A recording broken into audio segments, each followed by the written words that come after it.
Hi everyone, this is Nerdy, and this is my very first video on this channel. I am an English literature enthusiast, and today I am going to discuss the TGT syllabus as per Arunachal Pradesh Public Service Commission, or APPSC. Without further ado, let's get started. First of all, your English paper is divided into two papers. Paper 1, which primarily assesses your comprehension abilities, grasp of English grammar, and writing skills. Paper 1 is further divided into three sections, each covering specific aspects in a structured manner. Section A focuses on comprehension, analytical skills, and your ability to interpret unseen texts. You will be given two unseen paragraphs accompanied by a variety of multiple choice questions that will test your understanding of the paragraph's actual knowledge and general awareness. Now that we have covered the first section, let's move on to the second section, which solely assesses your knowledge of grammar. Although most grammatical topics are included, I would advise against delving too deeply into obsolete grammar rules. For example, while it is beneficial to study the types and usage of prepositions, verbs, and other essential parts of speech, you need not burden yourself with outdated rules, such as the usage of in light of and in view of. This may only lead to confusion and distraction. However, I strongly recommend studying tenses, voices, and sentence transformation in depth. Now, let's move on to the third section.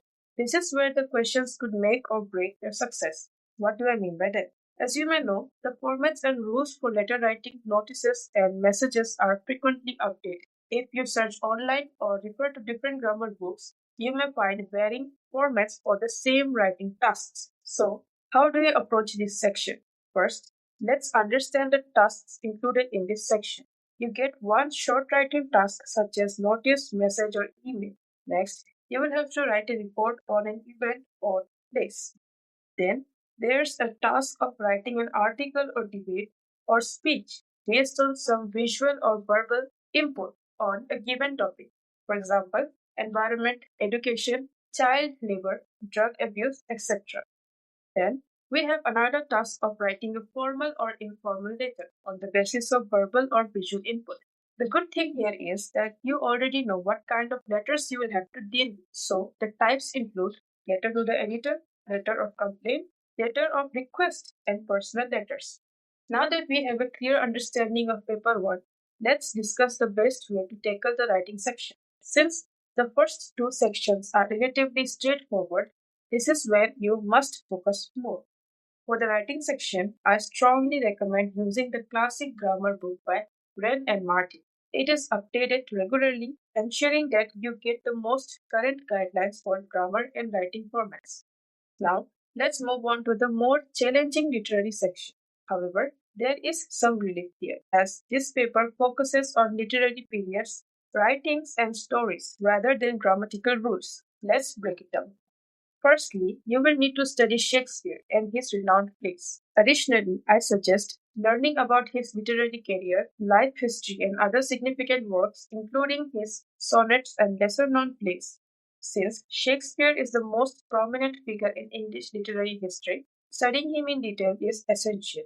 Next, we have the Romantic Age. You must not only study historically significant works but also understand the cultural shifts, characteristics, and key literary figures of this period. I recommend focusing on their writing styles and how they differ from one another.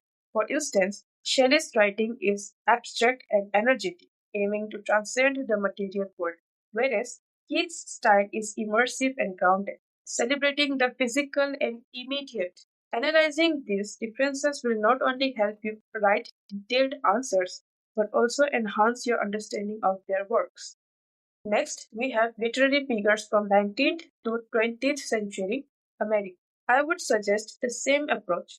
Study the centuries, the significant cultural shifts, characteristics, and the different writing styles of these authors. We already have a list of important literary figures here, so focus on these writers rather than straying off course.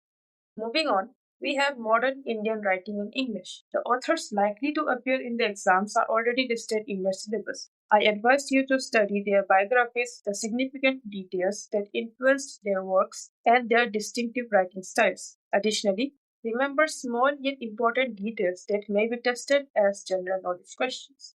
Lastly, you should familiarize yourself with key writers from different parts of the world. Some noteworthy authors include Chinua Achebe from Nigeria, Gabriel Garcia Marquez from Colombia, Yasunari Kawabata from Japan, and Ama Ata Aidu from Ghana. So that concludes our discussion of the syllabus. I hope you found this video helpful. If you did, please like the video, share it with your friends, and don't forget to subscribe. I will be back soon with more such videos. Until then, keep studying.